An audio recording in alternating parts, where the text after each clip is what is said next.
ఒక పక్కన ఆధునికత అంటున్నారు, ఒక పక్కన ఆవిష్కరణలు అంటున్నారు, అబ్బో దూసుకుపోతుంది అంటున్నారు. కానీ ఒక్కసారి మన బ్రతుకుల గురించి మీరు ఆలోచించండి.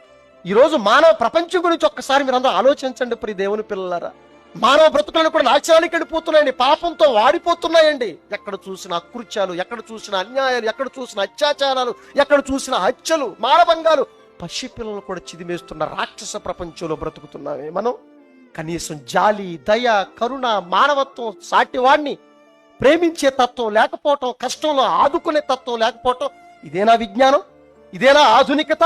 ఇదేనా మనం సాధించింది? ఇదేనా మానవ ప్రపంచం మూట కట్టుకున్న విజ్ఞానం?